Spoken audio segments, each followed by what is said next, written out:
Olá a todos, tudo bem? Sejam bem-vindos a mais uma palestra, a mais uma fala diretamente aqui do Brasil.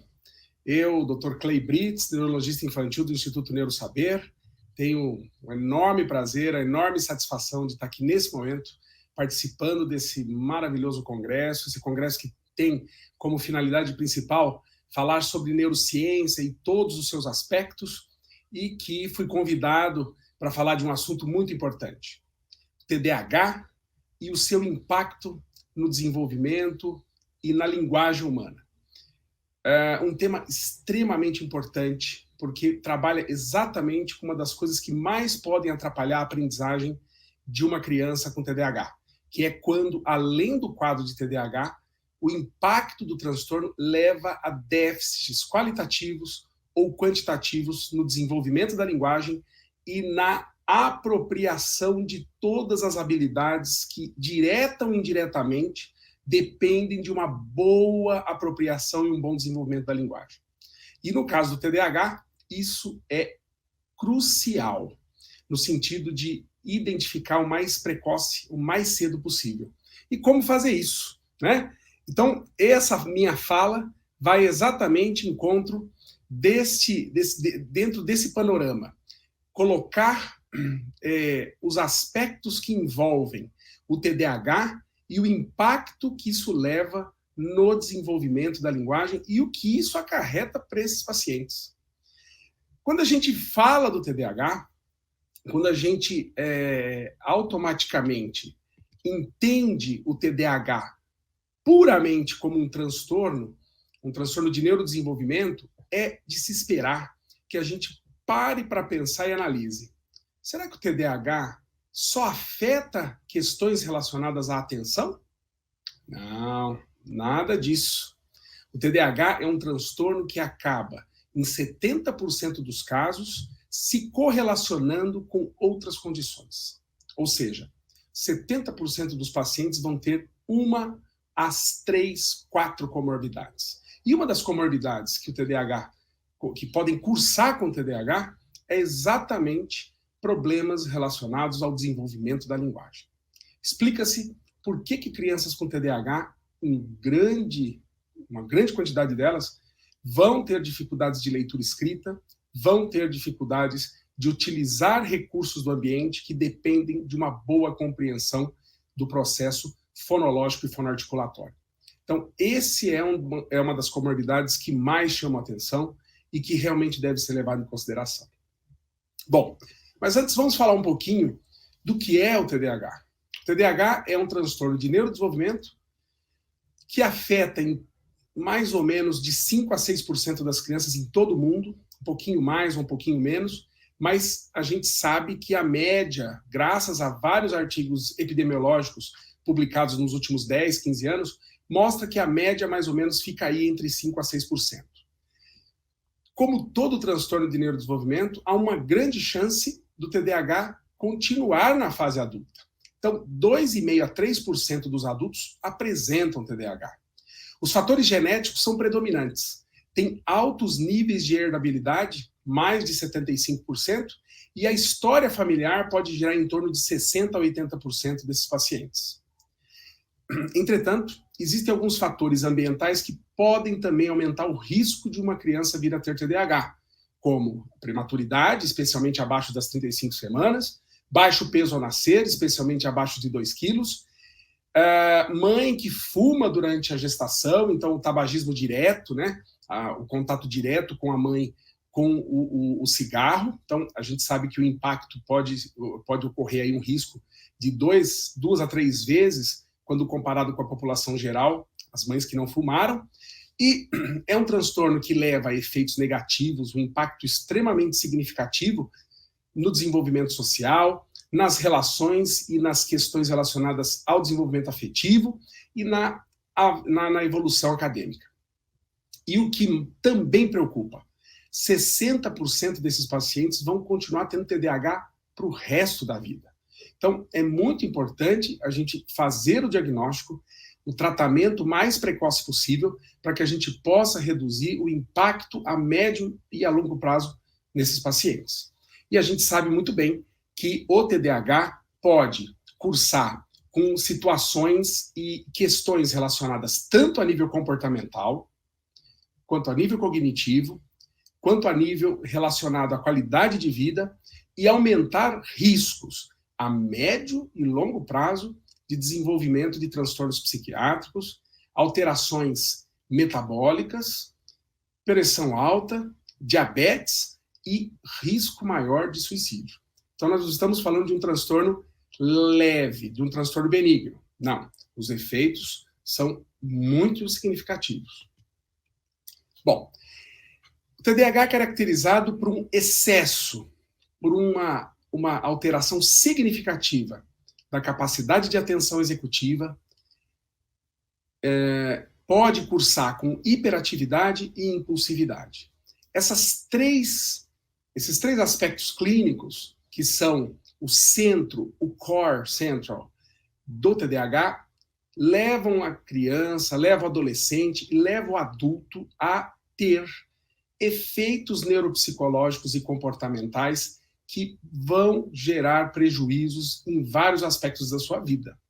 Então, além de ser um transtorno que leva a questões de performance, ele também leva a um desbalanço no autocontrole, na autorregulação emocional e cognitiva para lidar com situações que não trazem recompensa imediata ou que levam a frustrações de longo prazo. Então é muito comum, além desses pacientes apresentarem déficit de atenção, hiperatividade e impulsividade, eles também podem apresentar déficit de regulação de humor, desorganização cognitiva e emocional para lidar com situações que vão exigir desse indivíduo autocontrole e organização mental, e déficits espaciais, déficits motores e déficits de função executiva. Todo esse conjunto pode se associar, em 40% dos casos, em déficits, disfunções, atrasos e distúrbios de desenvolvimento relacionados ao desenvolvimento da linguagem da criança. Então, não é toda criança que tem TDAH que vai ter impacto na linguagem, mas grande parte desses pacientes poderão ter efeitos negativos do TDAH no desenvolvimento linguístico. E por que isso acontece? Qual é a ligação entre um transtorno que leva a problemas de atenção executiva, que leva a problemas de autocontrole inibitório e de capacidade de organização de tarefas e de aspectos cognitivos relacionados a áreas motoras, espaciais e executivas? Qual é a relação que isso... qual é o link, a ligação que todas essas alterações que o TDAH leva acaba acarretando déficits na sua linguagem? Qual é a correlação? A correlação está exatamente no buffer fonológico. É aí que a gente consegue entender por que o TDAH afeta de forma extremamente clara, extremamente significativa, as questões relacionadas à linguagem. O buffer fonológico, que é esse conjunto de inter-relações que se coadunam, que se interrelacionam automaticamente nas áreas frontais e nas áreas temporais do nosso cérebro, que tem imbricada relação e que, sem dúvida alguma, é o gerador central dos problemas que o TDAH leva na linguagem.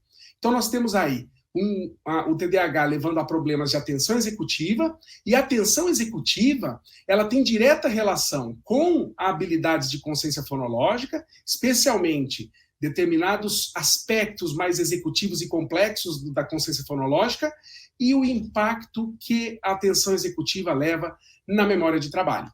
Então, o fato do indivíduo com TDAH apresentar um déficit de atenção executiva, automaticamente ele tem maior dificuldade em desenvolver habilidades relacionadas às metafonologias de linguagem, às situações metafonológicas, a questões relacionadas à percepção visual e auditiva e à organização dessas duas percepções para se transformar numa consciência, numa metalinguagem voltada para a construção de uma habilidade fonológica. essa criança tem mais risco de ter problemas relacionados a isso. E devido ao fato de que a atenção executiva alterada leva a déficits de memória operacional. E o déficit de memória operacional faz com que essa criança esqueça, se perca, não consiga juntar 3 ou 4 sons com percepções visuais diferentes e que tem que fazer um processo automático de junção dessas unidades sonoras para que ela venha a desenvolver capacidades linguísticas. Além disso, todo esse processo imbricado, interrelacionado entre atenção executiva, memória de trabalho e habilidades fonológicas, quando ocorre um déficit relacionado a esses 3 fatores que não funcionam muito bem, e no contexto do TDAH isso é muito comum, esses pacientes acabam evoluindo durante todo o período de apropriação da alfabetização, o período de literacy, no processo de autoapropriação e engajamento no desenvolvimento da alfabetização e na fase de alfabetização plena, esses pacientes acabam ficando com déficits significativos na aquisição de todas as habilidades relacionadas à alfabetização. Então, isso faz com que esses pacientes acabam tendo muita dificuldade de ter capacidade de acessar o léxico, dificuldades em fazer sequência sintática, dificuldade em procurar termos, de dar nomes, de memorizar frases ou partes de frases, tem dificuldade em sequenciar e organizar frases, dificuldade de tomar decisões semânticas, de lembrar de significados diferentes para a mesma palavra ou em situações onde o contexto muda. Então, eles também acabam tendo muita dificuldade em interrelacionar as palavras e a percepção de como o outro está falando, conversando nos discursos, porque não consegue perceber a prosódia adequada. Isso só para falar em termos de discurso, de fala e de capacidade de perceber insinuações envolvendo linguagem.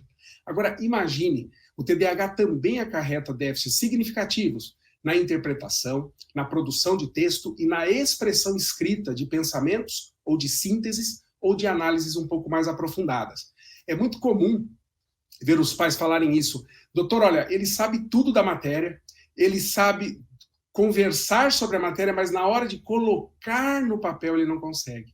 Na hora de organizar para poder responder a uma pergunta, ele se confunde, ele se perde e não consegue fazer isso de uma forma adequada.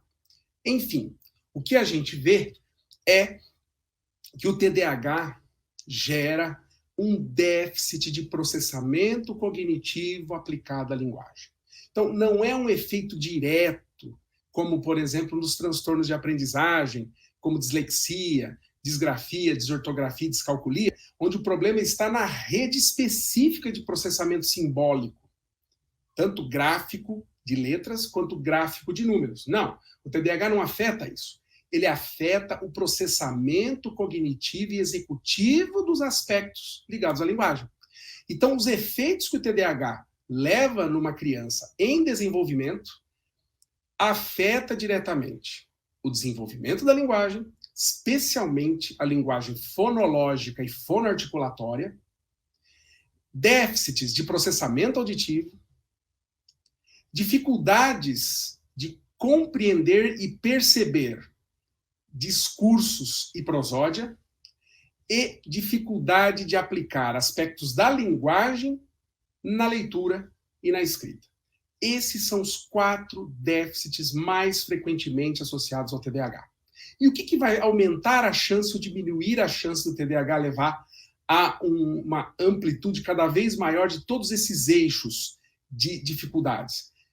O diagnóstico tardio, a associação do TDAH com atraso de fala e de aquisição de linguagem, né? Então, a criança que tem atraso de fala e tem sintomas de TDAH. O TDAH em criança que apresenta um nível de QI limítrofe, e naquelas crianças que, além de apresentarem TDAH, apresentam sinais e sintomas muito característicos e precoces de dislexia ou de distúrbios relacionados a processamento fonológico. Este perfil de criança aumenta o risco do TDAH dela levar a todos esses problemas dos mais diversos eixos do processamento cognitivo da linguagem. Muito bem. Para que a gente possa, durante a avaliação de uma criança com TDAH, fazer a adequada avaliação da linguagem dessas crianças, para não deixar passar nada em branco, e essas crianças terem adequado direito a uma investigação correta, ampla e, ao mesmo tempo, a intervenção mais precoce possível, é muito importante que a gente tenha no rol da avaliação linguística dessa criança, dentro de um contexto de uma avaliação multidisciplinar, a aplicação de testes dos mais variados tipos que avaliem os mais variados domínios da linguagem. Então, as avaliações clínicas da linguagem em períodos fundamentais, iniciais, que vai avaliar sentenças, palavras e aspectos semânticos, os testes primários de desenvolvimento da linguagem, os testes diagnósticos de habilidades de comunicação, os testes elementares de processamento da linguagem, enfim, todos esses testes que estão aí colocados para você e que já estão disponíveis na literatura, eles avaliam numa amplitude de idade imensa, ó, que pode girar em torno aí dos 5 até os 21 anos. E testes que são mais específicos de crianças pequenas, como o teste diagnóstico de habilidade de comunicação e os testes de atenção, de habilidade executiva e linguagem em crianças abaixo dos 5 anos. Enfim, o que não falta são meios e caminhos para que a gente possa avaliar de forma adequada crianças com TDAH que, porventura, possam ter problemas de linguagem. Todos esses testes permitem com que a gente possa avaliar aqueles 4 eixos lá atrás, de uma forma muito precoce, e lá para frente, no período da adolescência até no início da fase adulta, avaliar se existe um impacto maior em aspectos linguísticos mais complexos e que estejam ligados às questões de leitura e escrita. Muito bem. Quais são, então, as recomendações que se dá a partir de tudo isso que nós conversamos aqui? Primeira questão, saber profundamente e o mais precoce possível os sinais e sintomas de TDAH. Então, hoje nós sabemos que o TDAH pode ser identificado em crianças abaixo de 5 anos. Especialmente entre os 3 e 4 anos, isso já é possível hoje. Tanto pelas questões clínicas, como pela experiência do neurologista infantil, do psiquiatra infantil e de equipes multidisciplinares, quanto a sinais precoces de queixas que os pais, porventura, venham a trazer na clínica. Por que é importante a gente identificar precocemente o TDAH? Para que a gente possa trabalhar de forma mais intensiva e de forma mais individual nessa criança que precisa melhorar o processamento cognitivo ligado à atenção executiva. E automaticamente avaliar a linguagem dessas crianças para ver se, tendo déficits, tendo alterações, eu já automaticamente tenha condições de já fazer uma intervenção precoce. Saber como correlacionar aspectos neurobiológicos e neuropsicológicos do TDAH com o impacto na linguagem. A gente sabe que tem determinados aspectos neuropsicológicos de indivíduos com TDAH que aumentam o risco de vir a ter problemas de linguagem. Avaliar a criança desde cedo no seu desenvolvimento típico, do ponto de vista linguístico, motor, espacial, social e emocional. Porque a gente sabe que o TDAH afeta todos esses eixos. E no que tange a questão linguística, abordar essas crianças o mais cedo possível para ver se elas já apresentam, nos primeiros 5 anos, alterações ou atrasos no desenvolvimento da linguagem, da capacidade de discurso, de fala e de aspectos fonológicos. Saber mais, muito mais, sobre os efeitos dessa relação nociva de impacto negativo que o TDAH leva na linguagem em relação à leitura e à escrita. Quais são as suas relações e como a gente pode trabalhar para que essa criança tenha o mínimo impacto possível a médio e longo prazo na escola. E, lógico, intervir precocemente em atrasos, déficits ou distúrbios de linguagem que, porventura, já estejam aparecendo em crianças com TDAH. Então, veja a importância da gente estar trabalhando com afinco em cima de questões relacionadas à detecção precoce. Bom, aqui eu coloco para vocês as referências, né? As referências nas quais eu me baseei para esta aula. Espero que vocês possam aproveitar bastante. São referências bem consideradas de grande impacto na pesquisa do TDAH, relacionada às questões da linguagem, mas eu deixo à disposição aqui para vocês também, principalmente, a referência básica para essa aula, que é o meu capítulo, o capítulo que eu escrevi em 2020, fazendo uma verdadeira revisão do impacto do TDAH no desenvolvimento e na linguagem humana, né? Na linguagem da criança, do adolescente e o impacto disso na escola e na fase adulta. Nesse capítulo, vocês vão ter aí referências, assim, além de ter mais referências disponíveis, vão ter todo o texto base para essa aula. Muito bem. Espero que vocês tenham gostado bastante da nossa apresentação, dessa aula. Espero que isso traga para vocês, tanto na clínica, quanto no ambiente escolar, quanto famílias que estejam me assistindo, espero que traga as informações necessárias. Eu quero dar aqui o meu grande abraço a toda a organização, ao staff e, especialmente, me colocar à disposição para novas experiências. Quero agradecer a todos e deixo à disposição de vocês aí a minha page, neurologistainfantil.com.br, e vai visitar o Instituto Neurosaber para conhecer um pouco mais do nosso trabalho, desse trabalho maravilhoso, que não é só neurológico, mas também voltado à interdisciplinaridade.